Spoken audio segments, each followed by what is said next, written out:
आखिर क्या हुआ जब अचानक से कल रात अयोध्या में आ गिरा भगवान श्री कृष्ण का सुदर्शन चक्र? जी हाँ दोस्तों, ये घटना कल रात अयोध्या में घटित हुई है, जिसे देखने के बाद ऐसा लगता है कि मानो देवताओं की सीधी दृष्टि अयोध्या पर ही पड़ रही है। दोस्तों, राम मंदिर का उद्घाटन 22 जनवरी को होने वाला है और ये घड़ियां अब बेहद निकट आ चुकी है, जिससे पहले ऐसी अनेकों घटनाएं अयोध्या नगरी में देखी जा रही हैं। आने वाली 22 जनवरी को अयोध्या में भगवान श्री राम की प्राण प्रतिष्ठा होने वाली है, जिसके चलते वहां पर तैयारियां जोरों शोरों से हैं और देश भर में भी अयोध्या राम मंदिर बनने की खुशी छाई हुई है। अब इससे पहले कई चमत्कार अयोध्या में देखे जा रहे हैं। क्या है वो सब चमत्कार, बताएंगे आपको पूरी जानकारी आज के इस वीडियो में, इसलिए वीडियो को अंत तक जरूर देखना। दोस्तों, वीडियो में आगे बढ़ने से पहले अगर आप भी पक्के सनातनी हिंदू हैं तो चैनल को सब्सक्राइब करें और वीडियो को लाइक करें और अपने सभी सनातनी भाइयों को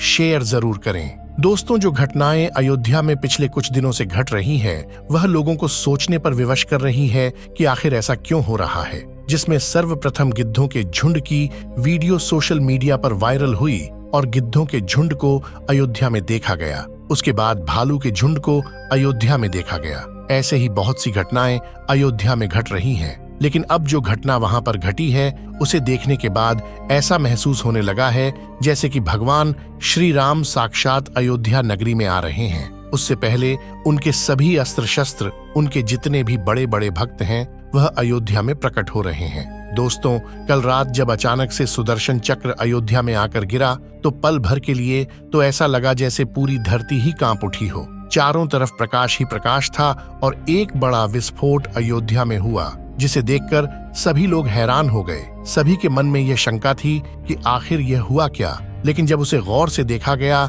और उसके पास जाकर देखा गया तो पता लगा कि वह सुदर्शन चक्र है और सुदर्शन चक्र को देखकर लोग उसके सामने नतमस्तक हो गए और भगवान श्री कृष्ण और भगवान श्री राम की कथा गाने लगे। अयोध्या में 22 जनवरी को राम मंदिर में राम लल्ला की प्राण प्रतिष्ठा होगी। इससे पहले राम मंदिर का काम तेजी से पूरा किया जा रहा है। प्राण प्रतिष्ठा समारोह में खुद पीएम मोदी के आने के कारण तैयारियों को भव्य रूप दिया जा रहा है। देश भर के प्रतिष्ठित लोगों को 22 जनवरी को अयोध्या आने और प्राण प्रतिष्ठा समारोह में शामिल होने के लिए निमंत्रण दिया गया है। वीवीआईपी के आगमन के कारण उस दिन 50 से ज्यादा छापर और 100 से ज्यादा विमान यहां पहुंचने की संभावना जताई गई है। इसे देखते हुए तैयारियां की जा रही हैं। आम लोगों को परेशानी न हो, इसलिए उन्हें 22 जनवरी को अयोध्या नहीं आने की अपील की गई है। दोस्तों, जिस नगाढ़े की वीडियो की शुरुआत में बात की थी उसके बारे में आपको बताते हैं। इस नगाढ़े को बनाने वाले डनबर समाज के 4 लोग श्री राम लल्ला प्राण प्रतिष्ठा के दिन इसे मंदिर में बजाएंगे। इस नगाढ़े पर सोने और चांदी की परत चढ़ाई गई है। 500 किलो के इस भव्य नगाढ़े में लोहे और तांबे का इस्तेमाल हुआ है ताकि नगाढ़े को हजारों वर्षों की उम्र दी जा सके। ये नगाड़ा गुजरात से एमपी होते हुए अयोध्या पहुंचा है 22 जनवरी को और उसके बाद इसकी गूंज श्री राम मंदिर में सुनी जा सकेगी। मगर जिस घंटे को राम मंदिर में ले जाया गया है उसको बजाने के बाद उसकी धुन को 2 किलोमीटर दूर तक सुना जा सकता है।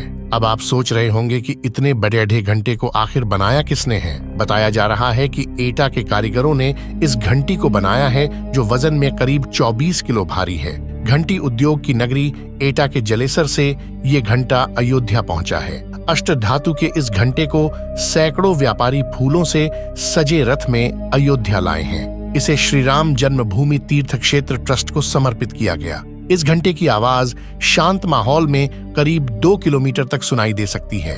इसके अलावा दोस्तों, श्री राम मंदिर को महकाने के लिए गुजरात के वडोदरा से 108 फीट लंबी धूप बत्ती अयोध्या ले जाई जा रही है। भरतपुर से होते हुए आगरा के फतेहपुर सीकरी और किरावली पर यह धूप बत्ती पहुंची।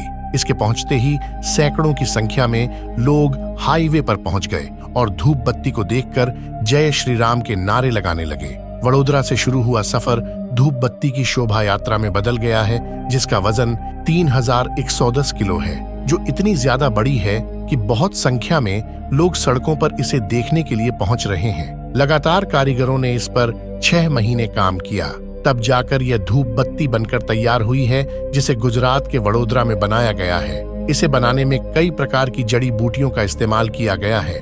बताया जा रहा है कि यह 1.5 महीने तक लगातार ऐसे ही जलती रहेगी और यह भी कहा जा रहा है कि इसकी सुगंध कई किलोमीटर दूर तक महसूस किया जा सकेगा। इसके अलावा दोस्तों, जो सबसे ज्यादा चर्चा का विषय बना हुआ है वह गुजरात से अयोध्या पहुंच ध्वज दंड है। अयोध्या में राम मंदिर के शिखर पर लगने वाला ध्वज दंड सोमवार को अयोध्या पहुंच गया है। यह ध्वजदंड राम मंदिर के 161 फीट ऊंचे शिखर पर लगाया जाएगा। 44 फीट का ध्वजदंड जमीन से 220 फीट ऊंचाई पर लहराएगा। 22 जनवरी को प्रधानमंत्री नरेंद्र मोदी ध्वजदंड में धर्म ध्वजा लगाएंगे। अहमदाबाद की अंबिका इंजीनियरिंग कंपनी ने 9 महीने में इस ध्वजदंड को तैयार किया है। इसके अलावा दोस्तों, नेपाल से अयोध्या एक बहुत बड़ा काफिला पहुंचा है, जिसके अंदर करीब 3000 उपहार अयोध्या पहुंचे।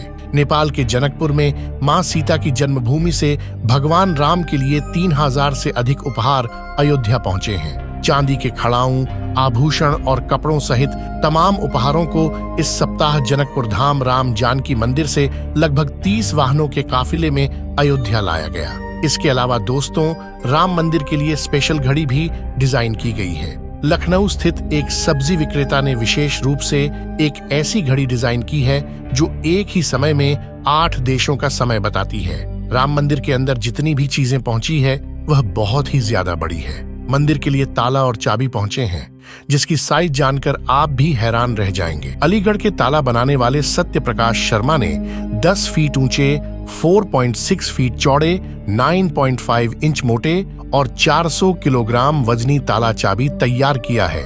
उन्होंने कहा, यह दुनिया का सबसे बड़ा ताला और चाबी है। मैंने इसे राम मंदिर ट्रस्ट को उपहार में दिया है ताकि इसे मंदिर में प्रतीकात्मक ताले के रूप में इस्तेमाल किया जा सके।